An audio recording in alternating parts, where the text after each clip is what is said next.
11 000 âmes innocentes absentes disparues dans les entrailles d'une ville réduite en poussière, enterrées sous ce qui fut un jour un foyer, une école, une rue pleine de vie. Depuis le début du génocide sioniste en octobre 2023, plus de 62 000 vies palestiniennes ont été fauchées à Gaza et pour beaucoup, le deuil est impossible. Les corps n'ont jamais été retrouvés. Avant la guerre, nous construisions et réparions des routes. Aujourd'hui, comme vous pouvez le voir, nous déblayons les décombres des maisons pour récupérer les corps des disparus. Selon les Nations Unies, 436 000 maisons ont été détruites par les frappes incessantes de la horde sauvage sioniste, soit 92% du territoire palestinien réduit en gravats. Le béton a englouti les noms, les visages et les histoires, même si les souvenirs sont intacts. Le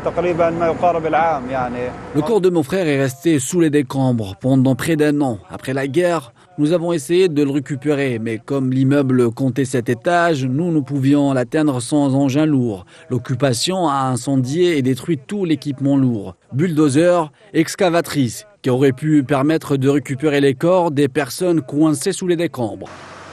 L'ONU estime à 50 millions de tonnes les débris à déblayer, une tâche colossale qui pourrait prendre 2 décennies, compte tenu du manque actuel de ressources nécessaires. Mais les familles, elles, n'ont pas 20 ans pour attendre. Elles n'ont même plus le temps de respirer sous les bombardements incessants et les massacres quotidiens. À Khan Younes, par exemple, cette famille est retournée dans sa maison détruite, là où les corps de leurs 3 enfants sont encore ensevelis sous les décombres.